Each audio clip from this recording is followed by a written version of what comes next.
Stephen may be guilty of some things, but I haven't seen any charges about his proclivity to place pills in people's pina coladas. Tonight, Cam fights with a smile on his face, a twinkle in his eye, and a hat that ain't going nowhere. Now, I just got the directions for Tyler Perry's new movie. Now, Tyler Perry wants all of his actors butt naked for the reality of these sex scenes in his movies. Ladies, you can sit this one out. Trump sees black people, but only while the sun is up. If Tyler Perry and Steven Tyler had a baby, which dude looks like a lady? It's the final show of Black History Month. Did you have Little League coach fight on your bingo card? Find out what we're talking about on this week's episode of The Blackman Show. Welcome to the BS. Now let's go.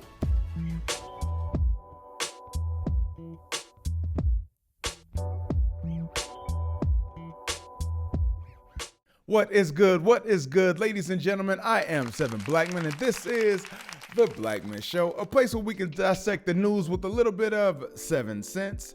And of course, as I've been doing all month, I'm inviting you to check in with somebody who will listen, who cares about you. You know, all that I'm telling you, it'll help. It'll help you put things into perspective. When I was a counselor, once upon a time, we did a version of this with our clients.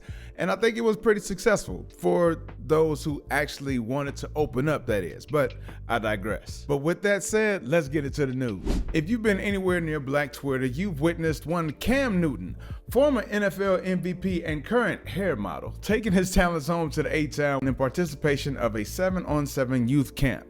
Now, what we were able to assess from several unconfirmed accounts is that Cam and the Top Shelf Performance football team had some bad blood. Now, at some point, these men were all on the same side coaching the youths under Cam's brand. Something caused their early split, leading to these two separate factions. During this particular tournament, it said that Cam was talking a lot of trash and at some point put his hands on and grabbed somebody, which led to others grabbing him and a subsequent melee that we all saw unfold.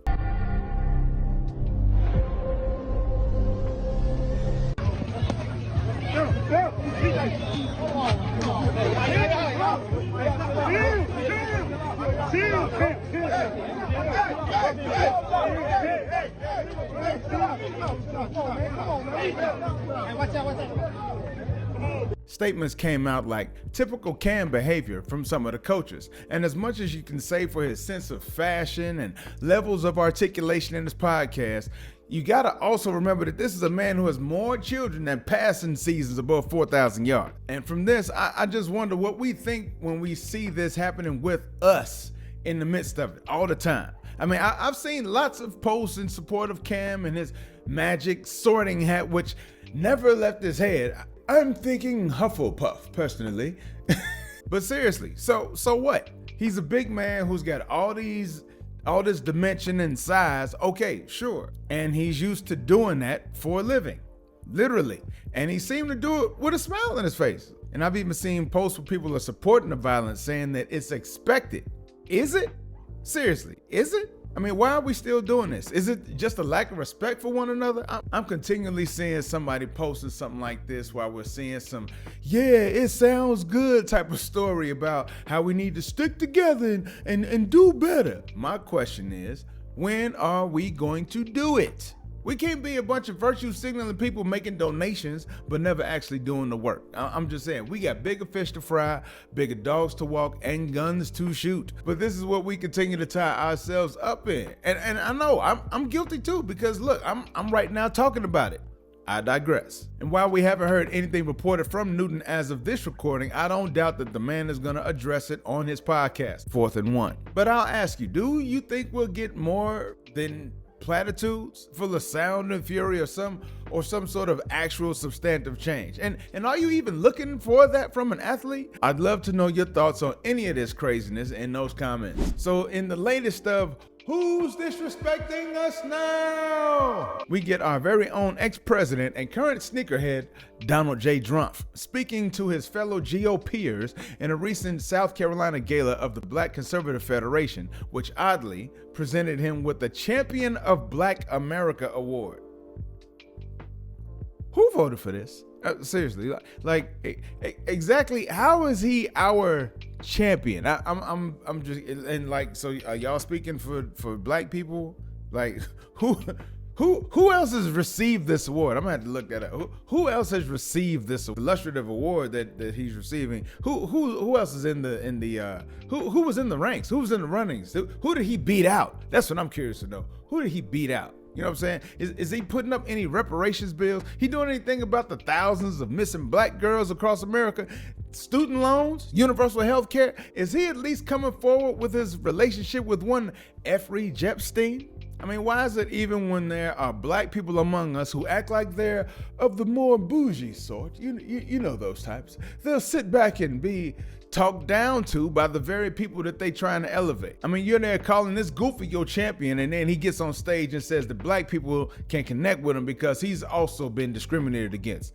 He's also had to march in those DC streets. And they were the best streets, folks. Not as good as the streets in New York, but they were good streets. And we know about those New York streets where the corrupt media. But this dude is being championed, and he's telling you in words that you only know about me because you recognize corruption so well. And ain't it funny that it's only when these I'm on your side ass politicians are looking for some sympathy or support that they actually acknowledge what the hell we going through anyway? And when he wasn't just outright saying some flat accidental racist shit about being dark and him only seeing black people.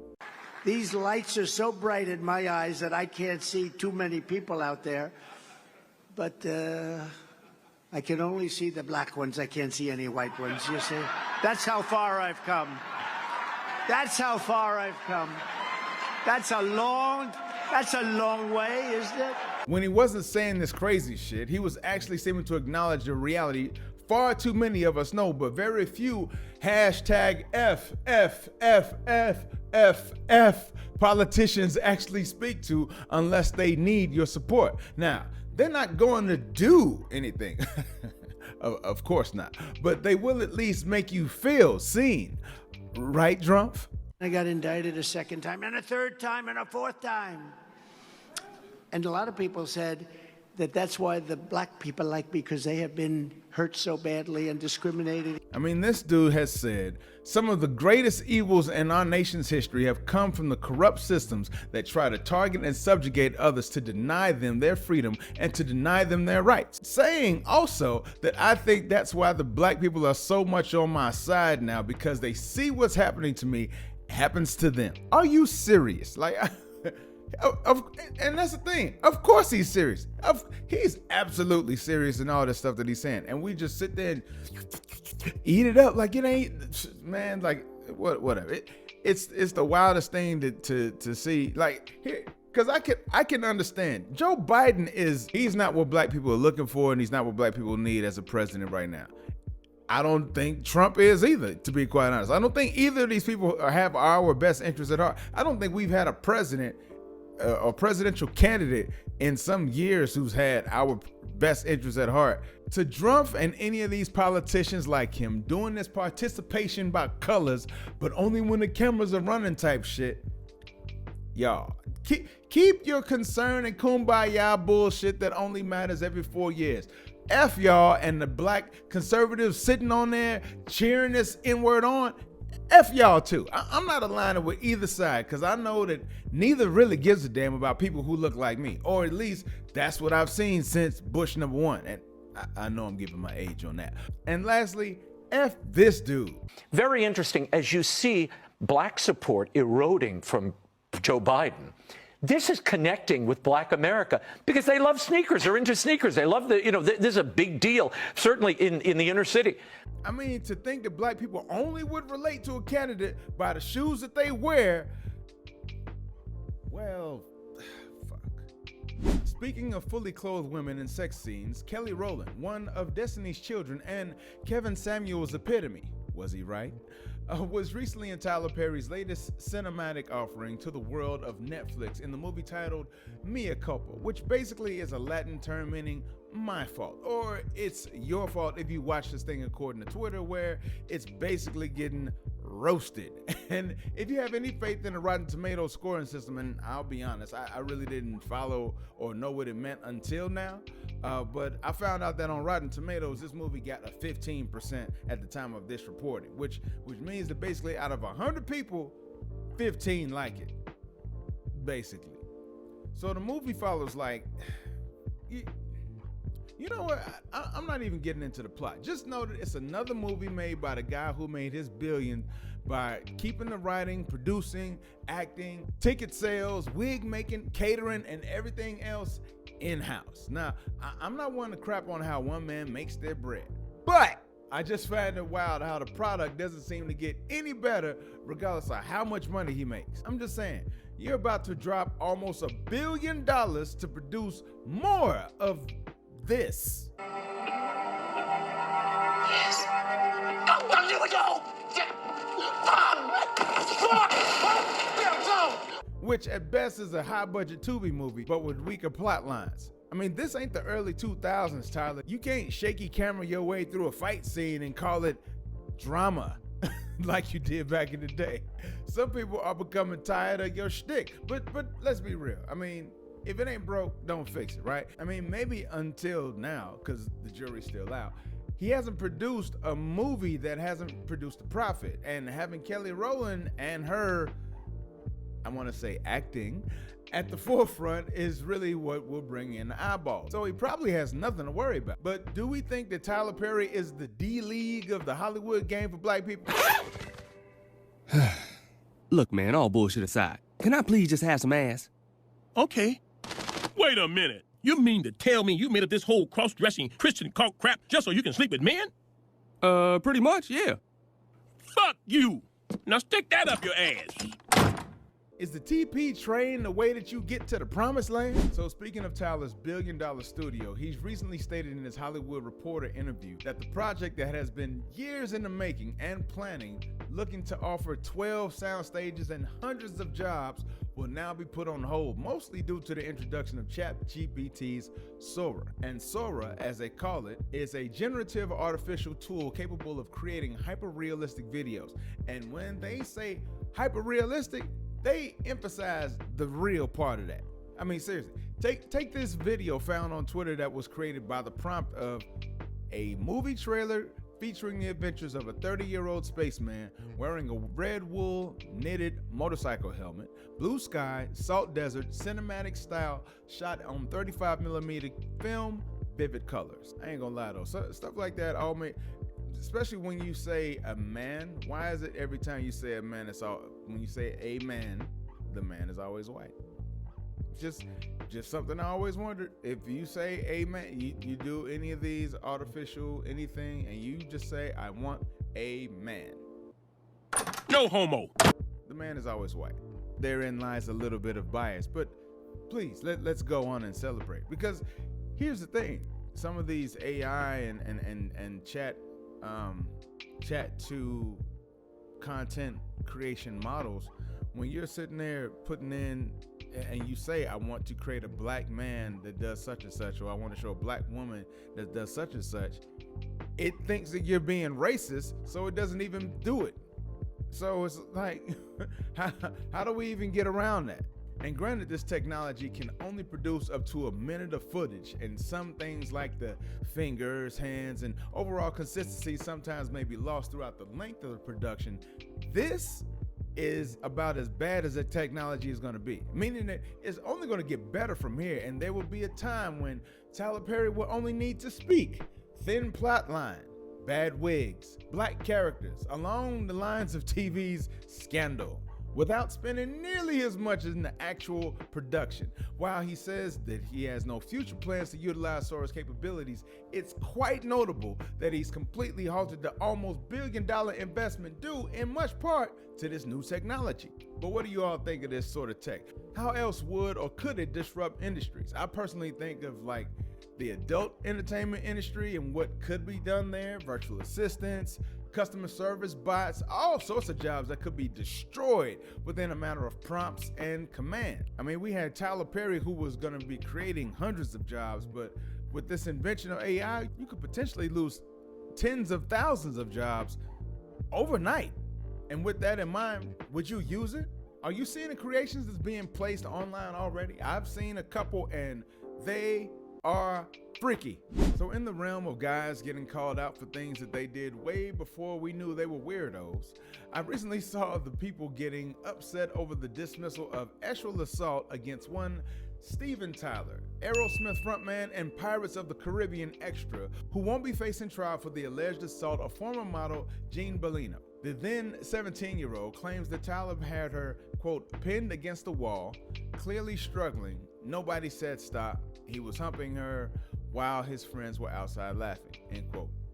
And the then 27-year-old Tyler was alleged to have done this twice in the same day, pinning Bellino down and kissing her against her will. So while filing under New York's Victims of Gender-Motivated Violence Protection Act, this is similar to the Adult Survivors Act that allowed claimants 1 year to seek civil compensation for past abuse. Now, this was the law that was used successfully to prosecute most notably P. Diddy and your boy Drumpf to the tune of $83 million, baby! Well, this act, the Victims of Gender-Motivated Violence Act, allows victims a 2-year window for sex abuse victims to recover compensation and hold perpetrators accountable. Now, I just don't know. This just seems a little, just a little unreasonable in Seven's opinion. In my opinion, I don't know much about the case, so I'll definitely lean on the sword of ignorance here. But this is from 1975, before any of us was born, and this woman is still seeking justice. I mean, look, I can get and have witnessed the real trauma that abuse victims go through, and I'm not trying to minimize this woman's trauma at all. But could it be more possible that a woman who formerly was employed for her beauty needs some retirement money here now in her 60s? I'm just saying, I get that things really happen, and the Me Too's had their toll with the music industry just like Hollywood did. But almost 50 years ago? Bruh. Why you bringing up old shit? And while I can understand the frustration of my people, we can't compare this to the plight of Bill Cosby.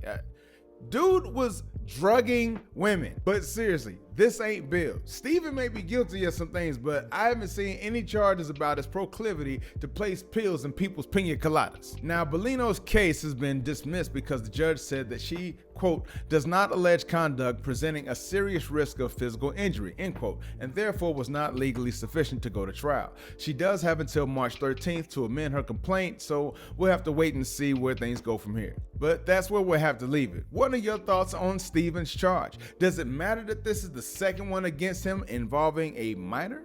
I'd love to know what you think down in those comments. So there was a recent shooting incident at Joel Osteen's Lakewood church in Houston. On February 11th, Genesee Moreno entered the church with her 7-year-old son, wearing a trench coat and carrying an AR-15 gun rifle. I'm sorry, I'm not a weapons person. I just know where the trigger is. And now, for a little background, reports stated that Moreno had a history of erratic, paranoid, stalking behavior, child and spousal abuse, and was diagnosed with other mental issues, which also came with a checkered criminal background. So basically, before the church's 2 p.m. Spanish service was set to begin, Moreno threatened the security guard, shimmied her way in, and randomly just opened fire.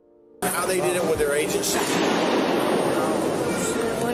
But thankfully, there were 2 off-duty law enforcement officers who were at the church at the same time who returned gunfire, ultimately unaliving Moreno. Now, as for the officers, one is an agent with the Texas Alcoholic Beverage Commission, and the other is a Houston police officer. And they were absolutely heroic in their efforts on this day, making sure that there were more survivors than victims. And one of those victims, unfortunately, was a 47-year-old man who was shot in the leg during the incident, but he has been reported as stable. Authorities have been conducting investigations as the motive behind the shooting is still rather unclear. So after that, Osteen was contrite, as you think one would be, but then there was a time when he was seen to be smiling. I don't know.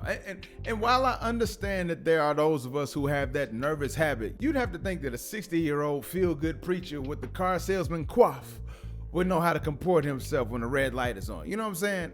You know, I can only imagine if it would have happened during the 11 o'clock service. We were in between services going into the Spanish service, so, you know, if there's anything good of it, you know what, she didn't get in there and do a whole lot worse damage. So we thank God for that. Y'all, some of these responses are wild. Please, pause to read. Pause to read. So I mean, I